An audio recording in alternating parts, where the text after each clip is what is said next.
बोलिए गोवर्धन नाथ की जय। इंद्र ने भयंकर बारिश करी, मूसलाधार बारिश सा।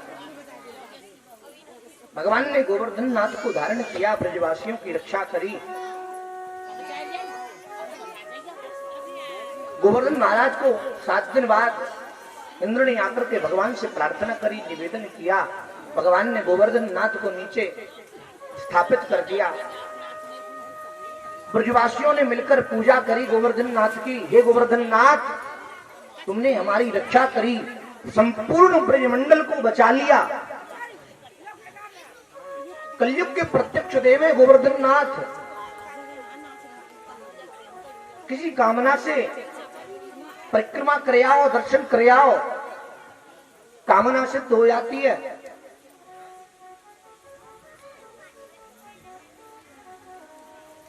पुलस्त ऋषि ने यहां आकर के विराजमान किया था गोवर्धन नाथ को।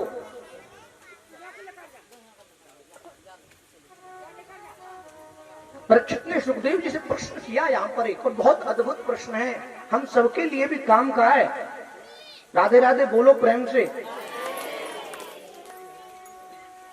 परीक्षित ने कहा, महाराज एक बात बताइए, इतनी भयंकर मूसलाधार बारिश हुई,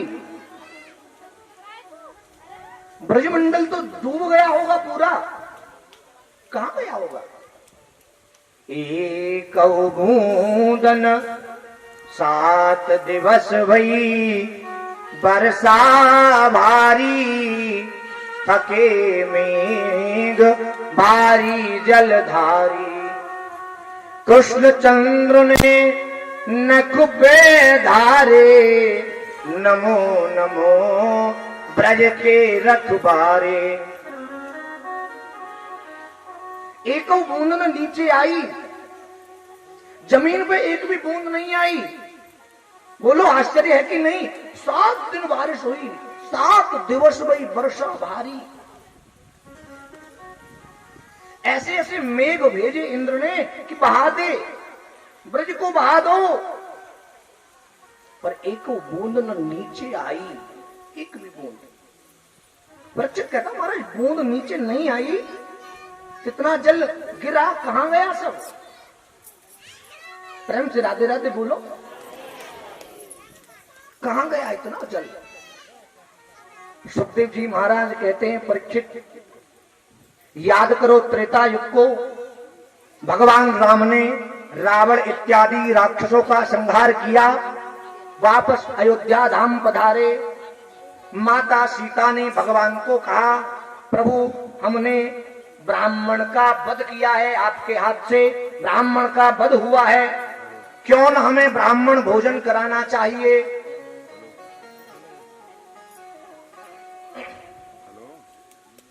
प्रसन्न हो गए भगवान, ठीक है भोजन कराना चाहिए, बिल्कुल। किसको बुलाया जाए? ऐसा ब्राह्मण बुलाना महाराज जो खूब खावे, मन भर खावे कम से कम। सीता जी ने राम जी से कहा, महाराज मैंने कहा हस्त पुष्ट तंदुरुस्त ब्राह्मण लियो, तुम तो सूखो ठर्रो ब्राह्मण ले आए, ये का खावे गो?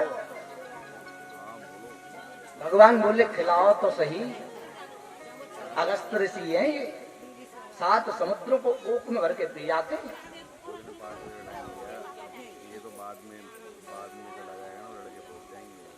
भोजन प्रारंभ हुआ, अयोध्या का आटा खत्म हो गया साहब, इतना खाया अगस्त ऋषि ने, चून खत्म है वो। घबराई सीता मैया, भगवान के पास पहुंची, प्रभु क्या किया जाए? भगवान बोले, कराओ भोजन, भोजन के लिए ब्राह्मण बुलाएं। बोले थोड़ा जल दे तो, जल बीच में, महाराज जल पियो थोड़ा। अगस्त ऋषि बोले, हम जल तब पीते हैं जब हमारा आधा भोजन हो जाता है, अभी तो आधो ना भयो, समझो कितना खाया होगा। कुंभ है महाराज, कुंभ अगस्त ऋषि।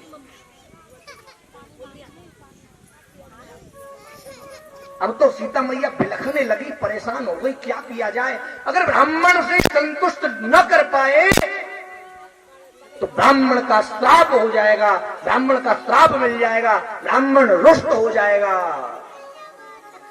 इससे अच्छा तो कराते ही ना।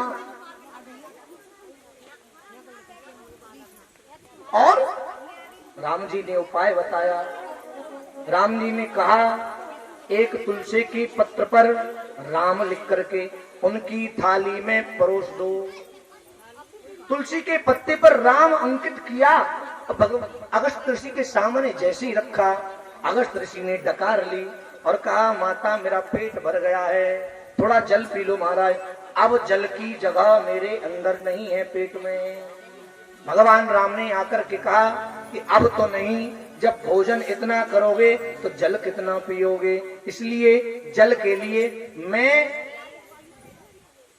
जब द्वापर युग में अवतार लेकर के आऊंगा, कृष्ण लीला करूंगा, तब गोवर्धन नाथ के यहां पर आपको संपूर्ण जल की तृप्ति प्राप्त होगी। आज गोवर्धन नाथ में आकर के वो जो जल गिरा, एक बूंद न नीचे आई, ओक लगा करके अगस्त ऋषि ने संपूर्ण जल को अपने उदर में समाहित कर लिया। ये सब मारा। इंद्र आया, गाय मैया को आगे करके, भगवान रुष्ट थे इंद्र से। इंद्र को जब भान हुआ कि कृष्ण कोई साधारण नहीं, परब्रह्म परमात्मा अवतरण लेकर के पृथ्वी पर आए हैं ब्रजवासियों के साथ, वेदों के ऋचाओं के साथ, वेदों के मंत्रों के साथ, देवता भी अन्य अन्य रूप धारण करके ब्रजमंडल में भगवान की लीला में साथ देने के लिए पधारे हैं।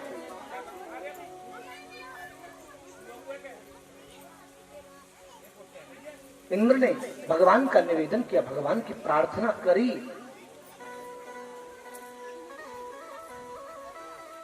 दूध की धारा लगाई, गाय को आगे करके आया, अनेकों श्लोकों से निवेदन किया।